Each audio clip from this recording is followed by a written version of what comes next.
आज अपन प्राचीन राजस्थान की सभ्यताओं के बारे में पढ़ेंगे। प्राचीन राजस्थान की सभ्यता। प्राचीन राजस्थान की सभ्यताओं के बारे में अपन पढ़ेंगे। प्राचीन राजस्थान के संबंध में अपन देखते हैं, जैसे अध्ययन सामग्री के आधार पर इतिहास को 3 भागों में बांटते। अध्ययन सामग्री के आधार पर इतिहास को 3 भागों में बांटते हैं। 3 भागों में बांटते हैं। अध्ययन सामग्री है, उसके आधार पर इतिहास को 3 भागों में बांटते हैं। नंबर 1 प्रागैतिहासिक काल, जी। नंबर 2 है आद्य ऐतिहासिक काल, और नंबर 3 है ऐतिहासिक काल। ऐतिहासिक काल 3 भाग। इतिहास को अध्ययन सामग्री के आधार पर कितने भाग में बांटते? 3 भागों में बांटते। प्राग ऐतिहासिक काल, जिसका कोई लिखित सामग्री उपलब्ध नहीं है। क्या किसे कहते हैं? लिखित सामग्री उपलब्ध नहीं। उदाहरण है पाषाण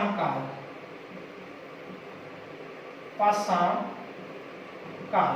ये इसके अंतर्गत आता है। लिखित सामग्री उपलब्ध नहीं। आदि ऐतिहासिक काल, लिखित सामग्री उपलब्ध है। लिखित सामग्री उपलब्ध, परंतु पढ़ा नहीं गया, परंतु उसे पढ़ा नहीं गया। ये इसके आदि ऐतिहासिक काल, लिखित सामग्री उपलब्ध है परंतु उसे पढ़ा नहीं गया। उदाहरण है सिंधु घाटी सभ्यता।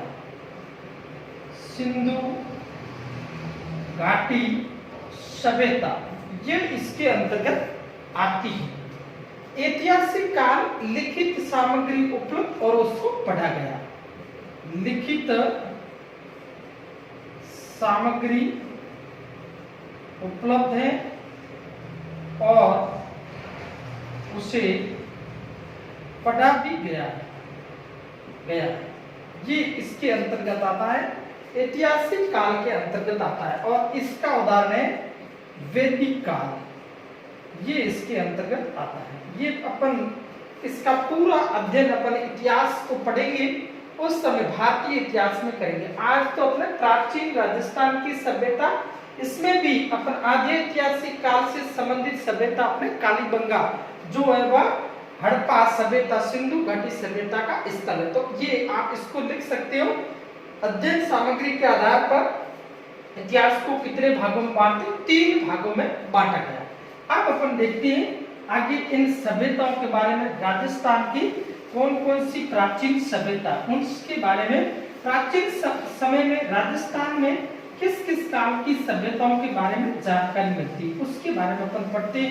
तो प्राचीन समय में राजस्थान की सभ्यताओं के बारे में यहाँ अपन देखते हैं कौन कौन सी ऐसी सभ्यता है उसके बारे में जानकारी मिलती है। तो अब सबसे पहले अपन देखते हैं कालीबंगा सभ्यता। कौन सी सभ्यता? कालीबंगा सभ्यता। राजस्थान के संबंध में सबसे पहले अपन देखते हैं कालीबंगा।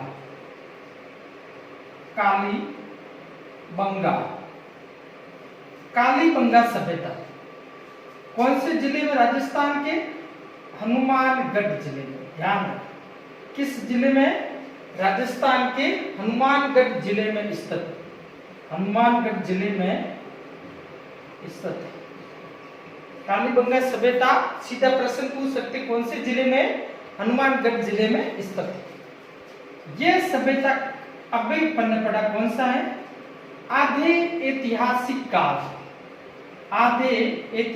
काल से संबंधित, जिससे इसको किस माना जाता है? सिंधु घाटी सभ्यता का स्थल है ये। और ये किस युग की है? कांस्य युगीन सभ्यता है। कौन सी युग की है? कांस्य युगीन सभ्यता। इसकी खोज 1951-52 में अमलानंद घोष ने की थी। अमलानंद घोष, कहीं पर एक घोष लिखा था। खोज किसने की है? 1951-52 अमलानंद घोष ने कौन सी सभ्यता की खोज की? कालीबंगा सभ्यता की खोज की। उत्खनन का कार्य, खोज, ये खोज की। अब है उत्खनन का कार्य। उत्खनन का कार्य, उत्खनन का कार्य, उत्खनन का कार्य वह बीपी ब्रजवासी लाल, बीपी लाल तथा बीके थापर द्वारा किया गया। और कब किया गया? 1961-62 में इसका उत्खनन का कार्य बीपी लाल तथा बीके थापर के द्वारा किया गया। अब इसके कालीबंगा का शाब्दिक अर्थ होता है। शाब्दिक अर्थ है काले रंग की चूड़ियां। काले रंग की चूड़ियां यहां से प्राप्त। कालीबंगा का शाब्दिक अर्थ है काले रंग की चूड़ियां। अब इसमें अपन देखते हैं कालीबंगा सभ्यता की, इसको विशेषताओं में देखते इस दो भागों में बांटा था। एक है पूर्वी भाग, दो भाग में था, और एक है पश्चिमी भाग। इस पूर्वी भाग को नगर टीला कहते थे, जिसमें उच्च वर्ग के लोग रहते थे, और इसको कहते थे निम्न वर्ग के लोग रहते थे। ये इसकी विशेषता, दुर्गीकृत सभ्यता। अब इसमें देखते हैं अपन कालीबंगा के संबंध में विशेषताओं में। तो यहाँ कालीबंगा सभ्यता है, या सबसे प्रमुख रूप से अपने जुते हुए खेत के अवशेष मिले। जुते हुए खेत के प्राचीनतम अवशेष कहां से मिलते हैं? कालीबंगा से मिलते हैं। ऐसा प्रश्न पूछ। दोहरी फसल, एक साथ दोहरी फसल, ग्रिड पद्धति में दोहरी फसल उगाने के साक्ष्य प्राप्त हुए। उगाने के साक्ष्य, दो फसलें एक साथ इस प्रकार समकोण पर काटती हुई दर्शाई गई है। दो फसलें एक साथ उगाने के साक्ष्य कहां से मिलते हैं? कालीबंगा से मिलते हैं। अब इसका स्क्रीनशॉट लो, आगे इससे आगे देखते हैं अपन दोहरी फसल उगाने के साक्ष्य। उसके बाद में कालीबंगा से अपन देखते हैं, तो यहाँ से जो सिंधु घाटी सभ्यता के जितने भी स्थल है वहां घर एवं पक्के ईंटों के थे, और यहाँ घर एवं किसे थे? कच्ची ईंटों के बने होते थे। ये ऐसी विशेषता आपको पूछ सकते। कच्ची ईंटों से घरों का निर्माण, ये इसकी विशेषता। दूसरी इसकी विशेषता है, यहां से 7 अग्नि वेदिकाएं मिली है। 7 अग्नि वेदिकाओं के साक्ष्य मिले। अपन देखते हैं सिंधु घाटी सभ्यता, इंडस वैली सिविलाइजेशन, उस समय अग्नि वेदिकाएं कौन कौन से स्थल से मिलती है? एक लोथल से मिलती है, और दूसरी बनावली से, और तीसरी राखी गढ़ी, और चौथी कौन सा है? ये कालीबंगा। यहाँ 4 जगह से अग्नि वेदिकाओं के साक्ष्य मिलते हैं। और यहाँ कालीबंगा सभ्यता से आपको बेलनाकार मुहर का साक्ष्य मिलता है। बेलनाकार मुहर, प्रश्न पूछते बेलनाकार मुहर का साक्ष्य, इससे ये प्रतीत होता है, इससे यह प्रतीत होता है यह मेसोपोटामिया से इसका संबंध था। मेसोपोटामिया की सभ्यता, पोटामिया की सभ्यता से किसका संबंध है? कालीबंगा। बेलनाकार मुहर, यहाँ पर एक मुहर पर स्वास्तिक का चिन्ह भी मिला है। एक मुहर पर स्वास्तिक का चिन्ह मिला है। स्वास्तिक का चिन्ह भी यहां से मिला है। ये इसके बारे में जानकारी मिलती है। तो आपको प्रश्न पूछ सकते हैं कि बेलनाकार मुहर सिंधु घाटी सभ्यता के किस स्थल से बेलनाकार मुहर मिली? कालीबंगा से मिली। ये उसके बाद में अपवाद का प्रश्न पूछते हैं। तो अपन यहाँ देखते हैं कालीबंगा सभ्यता के बारे में विशेषता। यहाँ की जो नालियां बनी है, घर जो पानी निकल जल निकासी की नालियां है, वह किसकी है? लकड़ी की नालियों के अवशेष मिले हैं। लकड़ी की नालियों के अवशेष कहां से मिले हैं? कालीबंगा से मिले। लकड़ी की नालियां कहां से? बाकी सिंधु घाटी सभ्यता के किसी भी स्थल से लकड़ी की नालियां नहीं मिली है। कौन सा स्थल है? कालीबंगा। ऐसा प्रश्न कैसे पूछते हैं कि सिंधु घाटी सभ्यता के किस स्थल से लकड़ी की नालियों के अवशेष मिले? तो इसका उत्तर क्या होगा? कालीबंगा से लकड़ी की नालियों के अवशेष मिले। इसके बाद में कालीबंगा के घर है वह मुख्य सड़क की तरफ नहीं खुलकर दूसरी तरफ खुलती थी। घर मुख्य सड़क की तरफ नहीं खुलकर दूसरी तरफ खुलती थी। सड़क की तरफ घरों के दरवाजे नहीं होते थे। ये इसमें मिलती थी। और 30 आगे इसमें अपन विशेषता देखते हैं। तो कालीबंगा सभ्यता के बारे में ऐसा कहा जाता है, यहाँ एक बालक की खोपड़ी मिली है और उसमें 6 छेद है। 6 छेद। इससे ये जानकारी मिलती है, उसमें कितने छेद हैं? 6 छेद है। इससे ये जानकारी मिलती है कि यहाँ शल्य चिकित्सा का ज्ञान था। कालीबंगा सभ्यता प्रश्न पूछते कि शल्य चिकित्सा का ज्ञान था, तो ऐसी जानकारी कहां से मिलती है? कालीबंगा से। एक खोपड़ी में 6 छेद थे। इससे प्रतीत होता है कि यहाँ से शल्य चिकित्सा थी। तो ये कालीबंगा सभ्यता के बारे में प्रमुख रूप से इसकी जानकारी है। और यहाँ से जो नगर है वह दोहरे परकोटे से घिरा हुआ था। और नगर दोनों अलग अलग थे। दो तरफ से थे। और कैसा था? दोहरा परकोटा था। ये भी इसकी विशेषता है। तो ये आपके कालीबंगा सभ्यता के बारे में आपको कुछ भी प्रश्न, जुटे हुए खेत के अवशेष कालीबंगा से मिले, दोहरी फसल के और विश्व के सबसे प्राचीनतम भूकंप आने के अवशेष, प्राचीनतम भूकंप के साक्ष्य मिले। कहां से मिले? कालीबंगा। सबसे पहले भूकंप आने के साक्ष्य भी कहां से मिलते हैं? कालीबंगा से मिलते हैं। तो ये आपको कालीबंगा सभ्यता। और उसके बाद में कालीबंगा सभ्यता वह कैसी है? ये नगरीय सभ्यता है। कैसी सभ्यता है? कालीबंगा सभ्यता व नगर। सिंधु घाटी सभ्यता की प्रमुख विशेषता भी क्या है? नगर नियोजन है। ये भी कैसी सभ्यता है? नगरीय सभ्यता। तो ये अपने पहला राजस्थान के संबंध, प्राचीन सभ्यताओं के संबंध में कालीबंगा हो गया। अब अपन दूसरी सभ्यता देखते हैं। दूसरी सभ्यता इससे संबंधित सभ्यता है। जैसे अपन देखते हैं एक सभ्यता है सोथी सभ्यता, और उसकी खोज भी किसने की थी? अमलानंद घोष ने। और वह भी इसको कालीबंगा प्रथम सभ्यता के नाम से भी जाना जाता है। वह कहां पर है? बीकानेर में। कौन सी सभ्यता है? सोथी सभ्यता। और ये कहां पर है? प्रश्न पूछ सकते हैं, बीकानेर। खोज किसने की? अमलानंद घोष के द्वारा की। और इसके बाद में इसको कालीबंगा प्रथम सभ्यता भी कहा जाता है। सभ्यता भी कहा जाता है।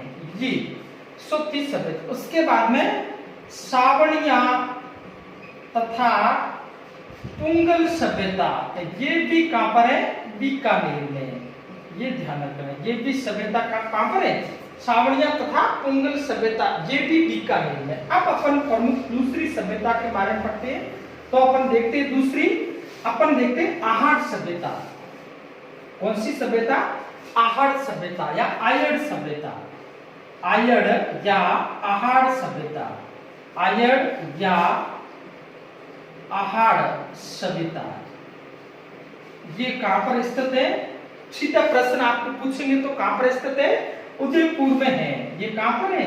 उदयपुर में। आहड़ सभ्यता कौन से जिले में? उदयपुर में है। इस दूसरी है, इसकी खोज किसने की? खोज करने वाला अक्षय कीर्ति व्यास। अक्षय कीर्ति व्यास किसने खोज की थी? अक्षय कीर्ति व्यास। अब उसके बाद में 1953 में खोज की। कब की गई? 1953 में। अब 1956 में इसका उत्खनन करवाया था। उत्खनन R.C. अग्रवाल। इसने करवाया R.C. अग्रवाल के द्वारा करवाया गया। रतन चंद्र अग्रवाल ने 1956 में करवाया और 1961 में इसका उत्खनन है वह वापस उत्खनन किसने करवाया? H.B. सांकलिया। H.B. सांकलिया। हंसमुख धीरज सांकलिया। हंसमुख धीरज सांकलिया के द्वारा इसका उत्खनन का कार्य किया गया। अब ये कौन सी सभ्यता ये कहलाती है? ताम्रकालीन सभ्यता। ये कैसी है? ताम्र युगीन या ताम्रकालीन सभ्यता है। आहड़ सभ्यता कैसी है? ताम्र। और ये कौन सी? आहड़ या बेड़च नदी के किनारे। इसको क्या कहा जाता है? आहड़ सभ्यता कहा जाता है। और ये कौन सी नदी के किनारे? आहड़ या बेड़च नदी के किनारे। और उसके बाद में इस सभ्यता को ताम्रवती नगरी भी कहा जाता है। क्या कहते हैं? ताम्रवती नगरी। और दूसरा अपन आगे पढ़ेंगे, ताम्रवती सभ्यताओं की जननी किसको कहते हैं? गणेश्वर सभ्यता। तो ताम्रवती नगरी किसको कहा जाता है? आहड़ सभ्यता को। और ताम्रवती सभ्यताओं की जननी किसको कहते हैं? गणेश्वर सभ्यता को। ये ध्यान रखना। और इसको स्थानीय भाषा में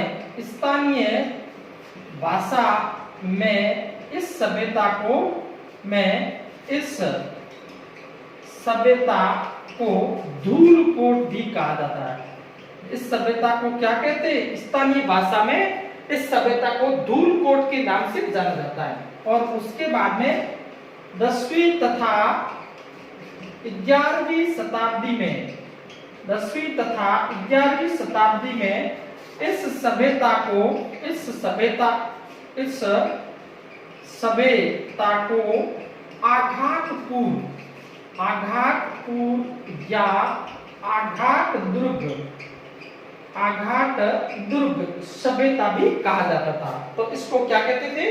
इस सभ्यता को आघाटपुर या आघाट दुर्ग सभ्यता के नाम से भी इसको जानते थे। तो ये आपके आहड़ सभ्यता के बारे में। इसके बाद में इसके कथन देखते हैं। तो ये सभ्यता है, यहाँ से एक घर से 6 चूल्हों के अवशेष मिले हैं। इससे प्रतीत होता है कि यहाँ क्या था? संयुक्त परिवार की प्रथा थी। कैसी थी? संयुक्त परिवार की प्रथा एक जगह। और इस सभ्यता में अपन को और दूसरा क्या मिलेगा? तांबे की कुल्हाड़ी के अवशेष मिलते। तांबे की कुल्हाड़ियों के अवशेष मिलते हैं ये। और उसके बाद में यूनानी देवता अपोलो की मूर्ति मिलती है। अपोलो की मूर्ति भी यहाँ से मिलती है। यूनानी देवता अपोलो की मूर्ति भी कहाँ से मिलती है? आहड़ से मिलती है। और आहड़ सभ्यता ये कैसी है? ये ग्रामीण सभ्यता थी। आहड़ सभ्यता किस प्रकार की सभ्यता थी? ग्रामीण। निम्न में से कौन सी ग्रामीण सभ्यता है? आहड़। और कालीबंगा सभ्यता कैसी थी? कालीबंगा सभ्यता व नगरीय सभ्यता थी। तो ये आपके आहड़ सभ्यता के बारे में अपने को जानकारी मिलती। अब आगे अपन सभ्यता देखते हैं। तो दूसरी इसके बाद में अपन प्रमुख रूप से सभ्यता देखते हैं। तो वह सभ्यता है बैराट सभ्यता, जिसको अपन कहते हैं बैराट सभ्यता। जयपुर जिले में, जिले का कभी कभी सुमेलित वाला सरल सवाल भी आखिर आ सकता है। तो जयपुर बैराट सभ्यता के बारे में देखते हैं। बैराट सभ्यता। ये कहां पर है? जयपुर। खोज इसकी किसने की थी? 1937 दयाराम साहनी इनके द्वारा, 1937 में दयाराम साहनी के द्वारा। अब अपन देखते हैं इसकी इस सभ्यता के बारे में। बैराट सभ्यता है ये मत्स्य जनपद की राजधानी, मत्स्य जनपद, महाजनपद था। महाजनपद, कितने महाजनपद थे उस समय? प्रमुख रूप से 16। बौद्ध धर्म का ग्रंथ है अंगुत्तर निकाय और जैन ग्रंथ है भगवती सूत्र। इसमें कितने महाजनपदों का उल्लेख मिलता है? 16 महाजनपदों का उल्लेख। और उसमें एक कौन सा है? मत्स्य। और मत्स्य की राजधानी उसका नाम है विराटनगर। और विराटनगर को क्या कहा जाता है? विराट कहा जाता है। और उसके बाद में यहां से गणेश डूंगरी, भीम डूंगरी और उसके बाद में महादेव डूंगरी तथा बीचक डूंगरी के अवशेष मिलते हैं। बीचक डूंगरी ये आपके किससे संबंधित है? बैराट सभ्यता से संबंधित है। और उसके बाद में इस सभ्यता के संबंध में ऐसा कहा जाता है कि ये सभ्यता है, इस सभ्यता में सबसे पहले अपन भारत के संदर्भ में देखते हैं तो अभिलेखों को सबसे महत्वपूर्ण जो अभिलेखों के संबंध में, शिलालेखों के संबंध में सबसे पहले लिखने का कार्य प्रमुख रूप से किया तो वह किसने किया था? अशोक ने किया था। अशोक महान ने इसे कार्य किए। और अशोक का कौन सा? भाब्रू शिलालेख, भाब्रू शिलालेख यहां से मिलता है, शिलालेख। और भाब्रू शिलालेख की खोज किसने की थी? बर्ट ने की थी। खोज करने वाला कौन था? बर्ट ने खोज की, ये की थी। वर्तमान में ये कहां पर है? कलकत्ता संग्रहालय में रखा हुआ है, कलकत्ता संग्रहालय, ये संग्रहालय में रखा हुआ है। प्रमुख रूप से इस भाब्रू शिलालेख की विशेषता ये है कि भाब्रू शिलालेख के इसमें बौद्ध धर्म के त्रिरत्नों की जानकारी मिलती है। बौद्ध धर्म के त्रिरत्न, जिस प्रकार जैन धर्म के त्रिरत्न है सम्यक ज्ञान, सम्यक चरित्र और सम्यक दर्शन, उसी प्रकार बौद्ध धर्म के त्रिरत्न है बुद्धम, धम्म और संघ। बौद्ध धर्म के त्रिरत्न की जानकारी कहां से मिलती है? भाब्रू शिलालेख से मिलती है। और यहां से बैराट सभ्यता से बौद्ध धर्म का गोल मंदिर के अवशेष भी मिलते हैं। किसके? गोल मंदिर के अवशेष कहां से मिलते हैं? बैराट सभ्यता से मिलते हैं। अब आगे अपन देखते हैं बैराट सभ्यताएं, वहां से 36 मुद्राएं मिली। कितनी मुद्राएं मिली थी? 36 मुद्राएं। ऐसा भी आपको पूछ सकते हैं। 36 मुद्राएं मिली है, 36 मुद्राएं। और इसमें से 28 मुद्राएं इंडो ग्रीक थी, इंडो ग्रीक। हिंदू यूनानी कैसी थी? हिंदू यूनानी, ये कितनी थी? 28। और 8 मुद्राएं वह पंचमारक चांदी की थी। पंचमारक कैसी थी? चांदी की थी। और 28 में से 16 मुद्राएं ये किसकी थी? मिनेंडर जो बौद्ध था उसकी, ये उससे संबंधित कितनी मुद्राएं थी? 16 मुद्राएं। तो ये इसके बारे में जानकारी मिलती है। और उसके बाद में यहाँ से बैराट सभ्यता के बारे में चीनी यात्री हवेंग सांग भी जानकारी देता। आपको मालूम है हर्षवर्धन के समय 629 से लेकर 644 तक ये हवेंग सांग भारत में रहा था और इसने सियू की नामक पुस्तक लिखी थी। हर्षवर्धन की सभाओं में भी इसने भाग लिया था और हर्षवर्धन ने उसने प्रयाग तथा कनौज सभाओं का आयोजन किया था। तो उस समय ये यात्रा के इस बैराट के बारे में ये बताता है और बैराट सभ्यता के बारे में भी ये लिखता है। तो ये अपने कौन सी सभ्यता हो गई? बैराट। भाब्रू शिलालेख का पूछ सकते हैं, बीजक डूंगरी का संबंध कहाँ से है, बौद्ध धर्म के त्रिरत्नों के बारे में जानकारी कहाँ से मिलती है, ऐसा आपको प्रश्न पूछ सकते हैं। और यूनानी जो मिनेंडर है उसकी 16 मुद्राएं कहाँ से मिली, ऐसा प्रश्न आपको पूछ सकते हैं। तो ये बैराट कहाँ पर है, ये जयपुर में। ऐसे तो ये आपकी कौन सी सभ्यता हुई, बैराट सभ्यता के बारे में गया। अब आगे अपन देखते हैं जो सभ्यता है उसके बारे में। तो कुछ सभ्यता छोटी छोटी है, उसके बारे में अपन विस्तृत रूप से देखेंगे। तो अपन कल इसके बारे में विस्तृत करेंगे। अब एक दो और देख लेते हैं, जैसे बागोर सभ्यता। बागोर सभ्यता का कौन सा जिला है, भीलवाड़ा जिला। किस जिले में, भीलवाड़ा जिले में। ये और कौन सी नदी है, कोठारी नदी के किनारे, कोठारी नदी के किनारे स्थित है। प्राचीन सभ्यताओं का अधिकतर विकास है नदी घाटियों के किनारे हुआ था। और अपन जैसे कालीबंगा देखे नहीं, कालीबंगा कौन सी, सरस्वती, और दूसरी इसको कहते हैं घग्गर नदी के किनारे, मत नदी जिसको कहा था, कालीबंगा की। और उसके बाद में वेदों में सबसे पवित्र नदी माने जाता है वह किस, कौन सी है, सरस्वती नदी। उसके किनारे कौन सी थी, कालीबंगा। तो ये कौन सी, कोठारी नदी के। और ये सभ्यता वह मध्य पाषाण काल की सभ्यता, मध्य पाषाण कालीन सभ्यता कौन सी है, बागोर सभ्यता वह मध्य पाषाण कालीन। और यहाँ की प्रमुख विशेषता वह पशुपालन के प्राचीनतम साक्ष्य, प्राचीनतम साक्ष्य अगर कहीं से मिलते हैं तो वह कहां से मिलते हैं, बागोर से मिलते हैं। और खोज वह, इसकी खोज वह वीरेंद्रनाथ मिश्र, वीएन मिश्र के द्वारा की गई।